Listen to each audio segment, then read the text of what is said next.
Hey everyone, welcome back to Jenna Marie's channel. I want to get right into the topic of what I wanted to discuss. And I want to talk about immature, unhealthy, toxic individual, but I also want to talk about um, the narcissistic side too as well.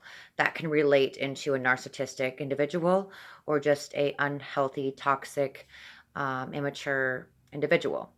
I really want to get right into that because I really feel like they are similar behaviors and there are similar characteristics with that. And I really feel the need to share, you know, some of my experiences, but also share the red flags and um, with a narcissistic individual or a unhealthy, toxic individual. Um, I want to be able to share that because I feel like they are, like I said, similar. And in relationships or even in marriages too, you have to know the side that you are on. And a narcissistic individual can belittle you, talk down to you, talk very filthy, and just bring you down as a person. And so can an immature, unhealthy, toxic individual too, as well, because of their behavior, their underlining. I don't think that they're understanding um, what is going on, but they know their actions and they know they won't change. So I want to bring that up too as well, but I also want to bring up, sometimes a narcissistic individual or a very unhealthy, toxic individual too. Um, some of the signs, I really want to bring up some of the signs. So I will bring up the signs after I share a few of my experiences with a unhealthy, toxic, immature individual slash narcissist. So I will go bring up first is the unhealthy, immature, toxic individual first. I will bring that up so you don't get confused with the two.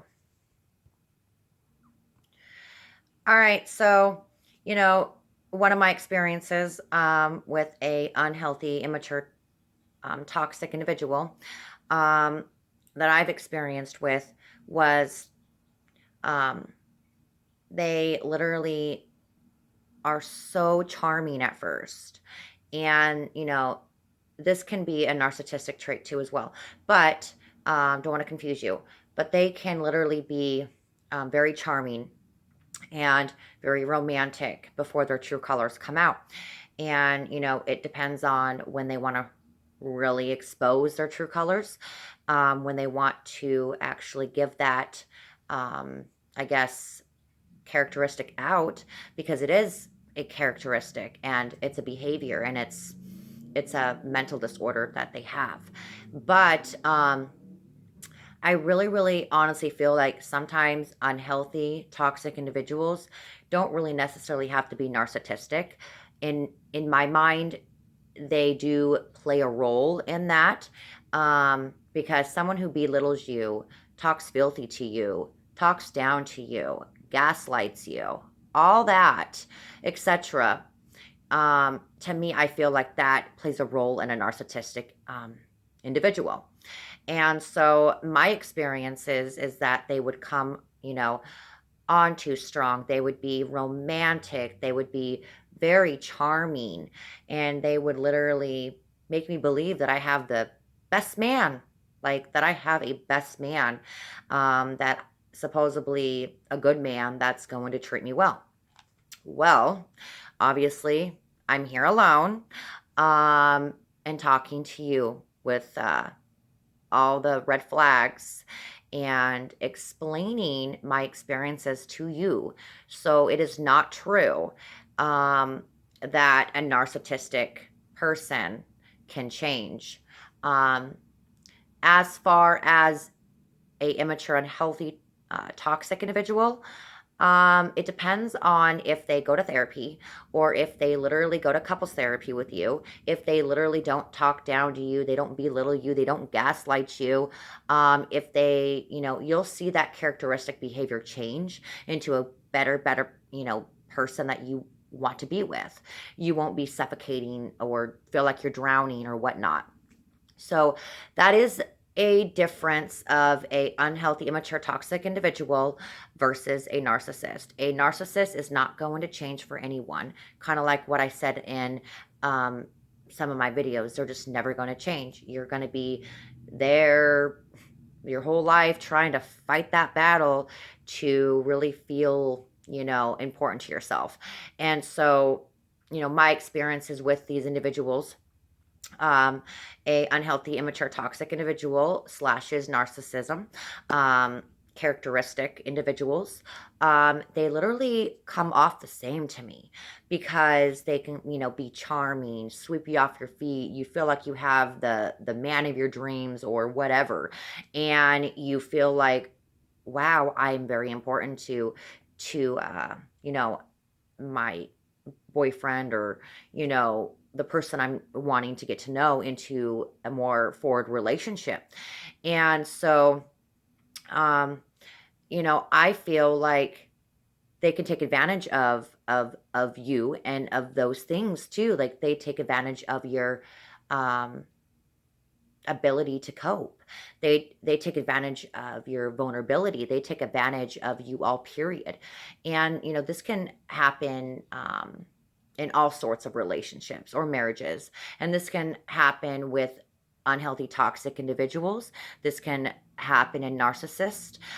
This can happen with someone that behaves in a you know not so good, and it's always a pattern every day you feel like you are literally going downhill. There's nothing that you can do, there's nothing that you can change because you've tried every which way and they're not going to listen to you.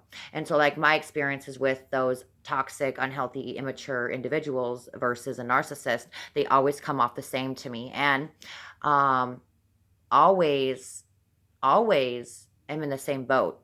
So keep that in mind. Those two intertwine with each other, I believe, and literally they're not good.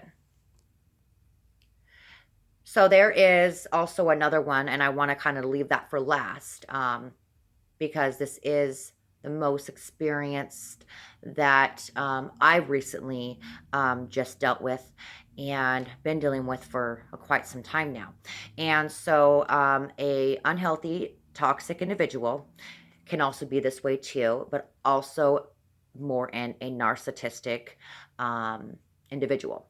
They are they can be romantic sexually, or they can just be, you know, purposely trying to come on too strong for you, go too fast sexually. And they are just completely sexual. And they will always talk about, I love you, I like you, I want you, I want to marry you, I want to have kids with you, when can we start, sort of thing. So that is a number one red flag in a narcissist. And it can happen in a unhealthy, toxic, immature individual too as well. But I think that sometimes a toxic individual versus a narcissist is going to be prone to, like, literally drive you that way. And a toxic, immature individual will be that kind of person in a way, but they will kind of be on the back burner a little bit. So you're kind of like going back and forth, like, what should I do? But with a narcissist, you're like, oh my God, what the heck's going on? And then, you don't know what they're doing behind your back. They could be doing it with somebody else, and then you find out and they're playing you, so to speak, even if you're in a relationship with that person, or if you are not currently in that relationship with that narcissist. That unhealthy, toxic, immature versus that narcissistic individual are going to intertwine that because they are literally behaving so similar. You are really going to get confused with the two. My experiences with the sexual individual, narcissistic individual, did that to me. multiple times, several times did that to me. And I didn't really want to make a Facebook Live with this, so I decided to do a YouTube video. So I will, you know, let all my other people know that I did a video about this, and if they want to check it out, that's fine. And, on my YouTube subscribers or the people that watch my YouTube, feel free to share it. Feel free to help other people out, and hopefully it helps you out. I will get more into this topic, but at the same time, this was kind of just like up in the air, and I just wanted to, come out and talk about the difference of the two, and about the romantic and about the unhealthy toxic individual and the narcissist side. And I feel like those, like I've experienced those two behavior characteristics intertwine, and they are linked to be that same you know individual that you're dealing with, because I've seen it and I've gone through it. So I just wanted to come on and bring that out, and kind of make that known that a unhealthy, toxic, immature individual and a narcissist, I feel like they are the same people. Now, I'm not saying like a unhealthy, toxic individual, sorry for repeating myself, and a narcissist are the same, but sometimes you'll have that toxic, immature, unhealthy person that literally is not like that every day, that has remorse, that has sympathy, that has empathy, that has it out for you in a good way, and has your interest and has your back, and and you will have them as a good support system. As for a narcissist, you're never going to find that. They don't have any empathy. They don't have sympathy. They don't have no remorse. You always have to be apologetic to a narcissist. And they belittle you. They gaslight you.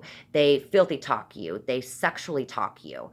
They try to get you wrapped around their finger just because they feel the need that you are their narcissistic supply, and if you don't give them what they want, they will go bye-bye to the next person, and then they will come back to you just when that relationship or that really falls apart for them, and they come back to you to see if you will give in again. So I really wanted to bring that up in that topic, and because I thought that was really important, that I needed to give out and bring up to everyone. All right, guys and ladies, like, comment, and share. And if you all have any suggestions that you would want me to try or do or talk about, let me know. Comment below. Like my video. Share it if you must. And I will be back for more videos. So love yourself. Be you. And just remove yourself. It's 2019, and we got to do this together, and you got to have faith, and you got to have more love for yourself. So everyone, just know your worth, and this gal right here will be back for more videos. All right, peace out.